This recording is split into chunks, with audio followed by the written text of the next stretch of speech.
अश्मयुगातील माणूस आणि आजचा 21व्या शतकातील तंत्रज्ञानाने प्रगत असलेला माणूस, हा वैभवशाली प्रवास माणसाने आपली बुद्धिमत्ता, जिज्ञासा व प्रयत्नांच्या जोरांवर पूर्ण केला आहे. कोणतीही किचकट समस्या असो व आव्हान, त्याने त्या समस्येवर, त्या आव्हानावर विजय मिळवला आहे.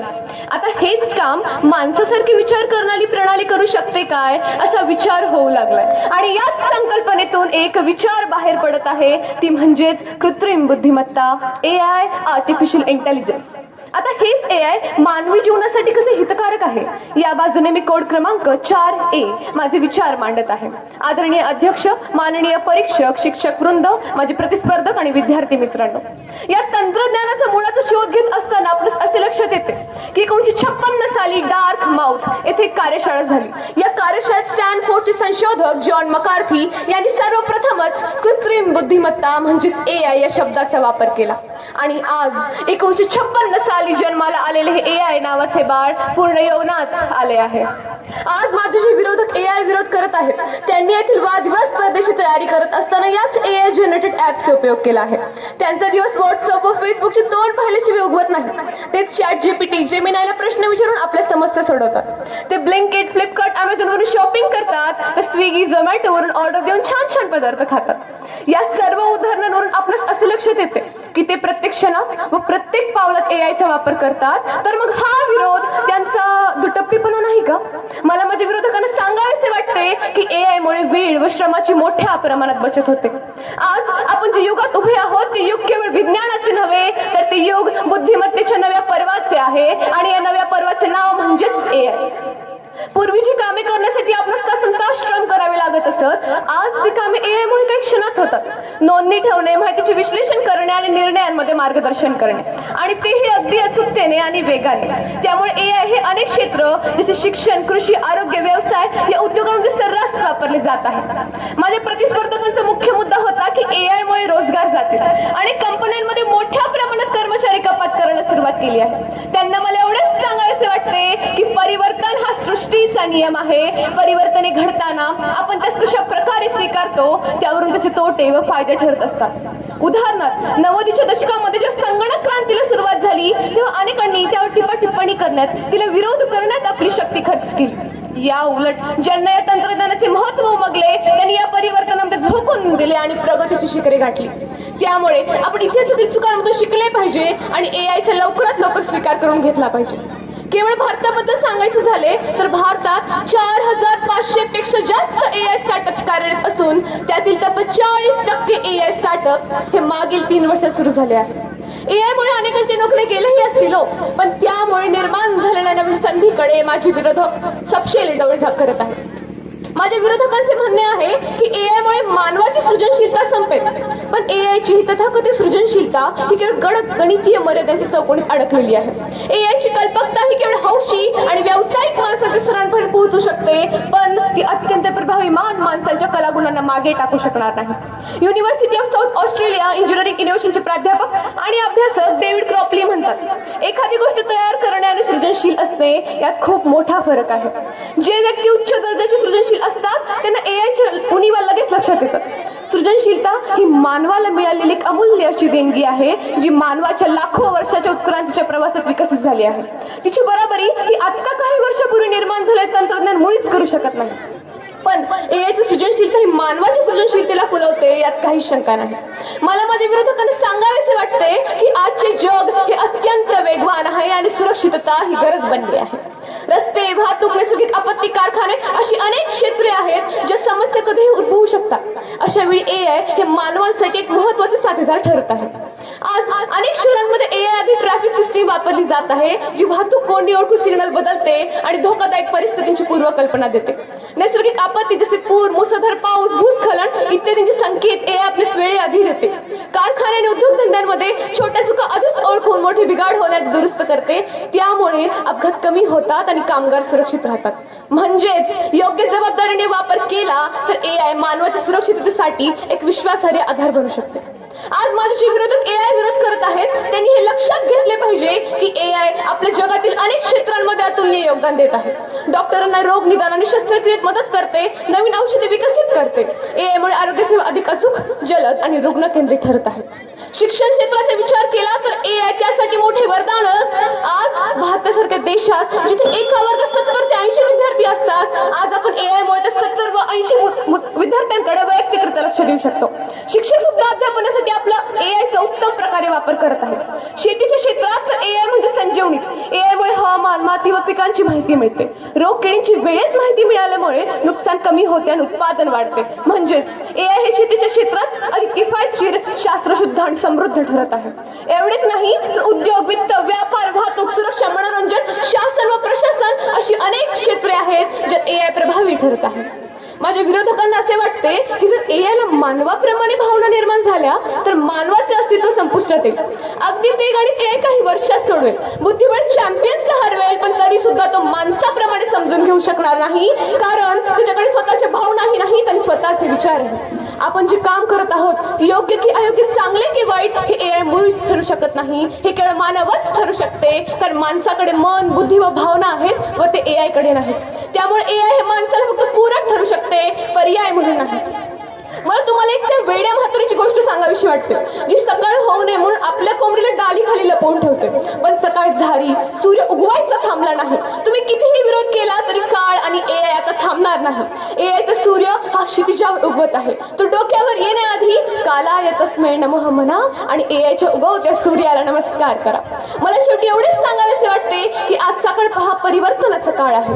तुम्ही जेवढ्या लवकर या परिवर्तनाचा स्वीकार कराल तेवढ्या लवकर तुमचा विकास होईल. एआय ही मानवाची जागा घेणारी शक्ती नाही, तर मानवाला अधिक सक्षम करणारी शक्ती आहे. त्यामुळे एआयला भीतीने नाही तर आपण विवेकाने स्वीकारू. मानवाचे मूल्य व विचार जर एआयला मार्गदर्शक ठरल्या तर भविष्यातील जग हे अधिक समृद्ध, सुरक्षित आणि मानव केंद्रित ठरेल. चला तर मग एआयचे लवकरात लवकर स्वीकार करू. शेवटी मला एवढेच सांगायचे वाटते की माझे ठाम मत आहे की एआय मानवी जीवनासाठी हितकारक होते, हितकारक आहे आणि हितकारकच राहणार. धन्यवाद.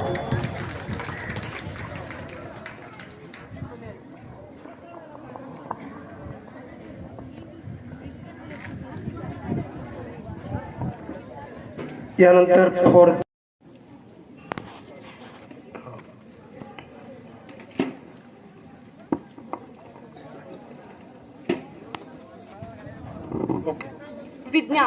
विज्ञान ही मानवी बुद्धिमत्तेची एक अमूल्य अशी देणगी. अज्ञानाच्या अंधाराकडून ज्ञानाच्या प्रकाशाकडे नेणारं हे विज्ञान आज मानवी उन्नतीस एक मुख्य असे साधन बनले आहे. आणि याच विज्ञानाच्या जोरावर मानवाने अशक्य वाटणाऱ्या गोष्टी शक्य करून दाखवल्या. मात्र हे विज्ञान जितकं सामर्थ्यवान आहे तितकंच त्याला विवेक आणि मूल्यांची दिशा दाखवणे आवश्यक आहे. याचं एक उत्तम उदाहरण देते. काही वर्षापूर्वी सुपरस्टार रजनीकांतचा एक रोबोट नावाचा चित्रपट आला होता. त्या चित्रपटात एक चिट्टी नावाचं यंत्रमानव होतं. मानवाच्या उपयोगासाठी बनवलेलं हे यंत्रमानव अतिशय बुद्धिमान आणि कार्यक्षम. सुरुवातीला तो सर्वांना चावू लागला, परंतु नंतर जेव्हा तो एका मुलीच्या प्रेमात वेडा होतो तेव्हा त्याचा विवेक सुटतो आणि तो स्वतःच्याच निर्मात्याला संपविण्यास निघतो.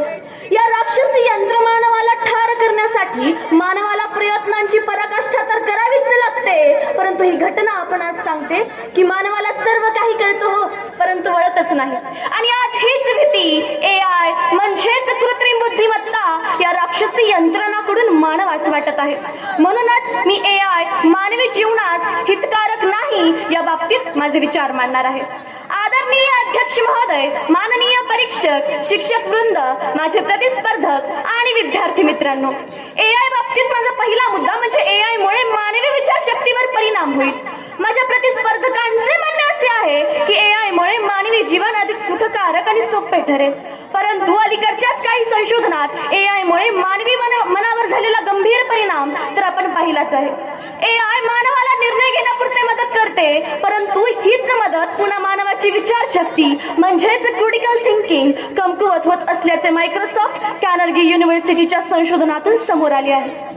एआय वर जास्तीत जास्त अवलंबून राहिल्याने मानवाची विचारशक्ती आणि निर्णय घेण्याची क्षमता कमकुवत होत चालली आहे. एआय ने पुरवलेली उत्तरे ही नेहमीच परिपूर्ण असतात, असतात असे नाही, ते त्यात सेव्ह केलेल्या डाटावर अवलंबून असते. मानवाची शेपटी का नष्ट झाली हो? कारण त्याने त्याचा उपयोगच केला नाही. आणि हीच बाब जर मेंदू बाबतीत झाली तर याची भयानकता मानवाच्या मनाला सुन्न करणारी आहे. AI बाबतीत माझा पुढचा मुद्दा म्हणजे माझ्या प्रतिस्पर्धकांचे म्हणणे असे आहे की AI मुळे रोजगार निर्मिती होते, परंतु हे जग AI विस्फोटाचे आहे. गेल्या 2-3 वर्षापासून IT सारख्या मोठमोठ्या कंपन्या आपल्या कर्मचाऱ्यांचा कपात करीत असताना आपणास दिसतात. आपल्याला नोकरी मिळेल का नाही हा कर्मचाऱ्यांच्या जीवनातील अत्यंत चिंतादायक प्रश्न. आपण कालबाह्य ठरू का याची टांगती तलवार कर्मचाऱ्यांच्या डोक्यावरती आहे. या AI विस्फोटाच्या जगात आपण टिकू का हा सर्वात मोठा प्रश्न. जर मानवाला नोकऱ्या मिळाल्या नाहीत तर रिकामं मन आणि शैतानचं घर अशीच परिस्थिती होईल. गेल्या काही वर्षात आपण तरुण पिढीच्या हाती एक यंत्रण दिलं, ते म्हणजेच मोबाईल. त्यात व्हॉट्सअप, फेसबुक, इंस्टाग्राम यासारख्या अनेक ऍप्स असतात ज्यात माणूस तासनतास गुंतून बसलेला असतो आणि एखाद्या झॉम्बी सारखा वागायला लागतो. आपण फक्त AI नारो पाहिला आहे, अजून super AI, highly intelligence AI येणे अजून बाकी आहे. ही जर AI या युवा पिढीत आली तर सृजनशीलता गमावलेली ही युवा पिढी काय विध्वंस माचवेल याची कल्पना केली नाही तीच बरी. AI बाबतीत माझा पुढचा मुद्दा म्हणजे AI मुळे मानवी सृजनशीलता संपेल. मेंदूला जर सतत तयार झालेली उत्तरे दिली तर मेंदू विचार करण्याची क्षमता गमावतो. AITच्या काही संशोधकांनी 54 लोकांवर एक प्रयोग केला. त्या प्रयोगाचे मुख्य शास्त्रज्ञ नतालिया यांचे म्हणणे असे होते की AI वर जास्तीत जास्त अवलंबून राहिल्याने मानवाची विचारशक्ती आणि दीर्घकाळ शिकवण्याची क्षमता कमकुवत होते. एखाद्या लेखकाला एखादा लेख लिहिण्यासाठी अनेक काळ घालावा लागतो. एखाद्या संगीतकाराला एखादी सुंदर धून बनवण्यासाठी प्रयत्नांचं डोंगर पलटावं लागतं, परंतु AI हीच कामे अगदी सेकंदात करतो आणि याचाच परिणाम मानवी सृजनशीलतेवर होतो. आता याच स्पर्धेचे उदाहरण घेऊया. या स्पर्धेत कित्येक जणांनी वेगवेगळे ऍप आणि वेबसाईटचा वापर करून आपली भाषणे बनवली असतील, परंतु जोपर्यंत आपल्या भाषणाला वैयक्तिक सृजनशीलतेचा स्पर्श लागणार नाही तोपर्यंत आपले भाषण आकर्षक ठरणार नाही हे आपणा सर्वांना माहीत आहे. AIचा सर्वात धोकादायक परिणाम म्हणजे AI मुळे वैयक्तिक गोपनीयता नष्ट होत चालली आहे. माझ्या प्रतिस्पर्धकांचे म्हणणे असे आहे की AI मुळे वैद्यकीय आणि शैक्षणिक क्षेत्रात प्रगती होत चालली आहे, परंतु ते हे विसरून गेले आहेत की जोपर्यंत एखादा शिक्षक आपल्या विद्यार्थ्याला प्रेमाने जवळ घेऊन शिकवणार नाही आणि जोपर्यंत एखादा डॉक्टर आपल्या रुग्णाची नाडी तपासणार नाही तोपर्यंत तो विद्यार्थीही शिकणार नाही आणि तोपर्यंत तो रोगही बरा होणार नाही. मी या AIला किंवा या आधुनिक पिढीस विरोध करत नाही, परंतु AIचा मानवी मनावर झालेला गंभीर परिणाम तर आपण पाहिलाच आहे. AIचा सर्वात धोकादायक परिणाम हे म्हणजेच वैयक्तिक गोपनीयता नष्ट होत चालली आहे. शेवटी एक सुंदर अशी बोधकथा सांगते आणि इथेच निरोप घेते. एकदा एक खूप श्रीमंत जमीनदार होता. त्याच्याकडे खूप जमीन होती, परंतु त्याला त्याच्याही पेक्षा अधिक जमीन होती, हवी होती ही त्याची इच्छा. एकदा देव त्याच्यावर प्रसन्न झाला, त्याला त्याची इच्छा मांडायला लावली. तेव्हा जमीनदाराने आपली इच्छा मांडली. देव म्हणाला, उद्या सूर्योदयापासून तू जितकी पावले चालशील तितकी जमीन तुझी होईल, परंतु एक अट आहे. सूर्योदयाला ज्या मूळ स्थानापासून तू सुरुवात केली होतीस सूर्यास्तालाही त्या मूळ स्थानावर तू असायला हवा, नाहीतर तुझी मालकीची जमीन ही तुझी राहणार नाही. मग दुसऱ्या दिवशी जमीनदाराने चलायला सुरुवात केली. काही अंतर पार पाडल्यानंतर त्याला वाटलं अजून पुढे जावं. असंच करत करत करत करत सूर्यास्ताची वेळ जवळ आली, परंतु तो आपल्या मूळ स्थानावर परतवू शकला नाही. मानवाची स्थिती ही अशीच झाली आहे. तो प्रगतीच्या हव्यासात इतका धुंदावला आहे की त्याला आता परत जाण्याचेही भान राहिले नाही. म्हणून मी माझ्या मतास ठाम आहे की AI हे मानवी जीवनाच्या हितासाठी कधीही हानिकारकच आहे आणि हानिकारकच राहणार. धन्यवाद.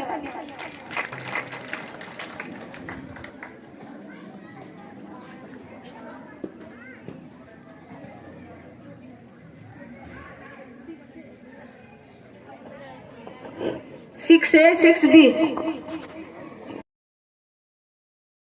गटातलं सांघिक तृतीय बक्षीस कांबळे नेहा बालाजी व कुमारी मुस्कावाड आदिती गोविंद मारवाडी राजस्थानी विद्यालय लातूर सांघिक तृतीय 1001 रुपये कैलासवासी ज्ञानोबा विठ्ठलराव लंगडे यांच्या स्मरणार्थ RD लंगडे सरांतर्फे दिलं जाणारं बक्षीस 1001 रुपया सांघिक तृतीय बक्षीस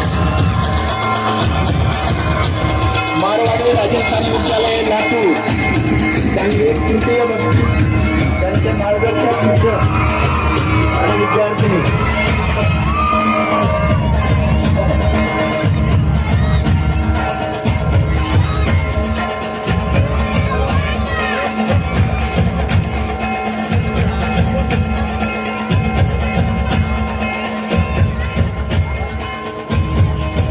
माध्यमिक गटातलं सांघिक द्वितीय बक्षीस कुमारी पाटील गीतांजली संतोष व कुमारी गरड 32 1501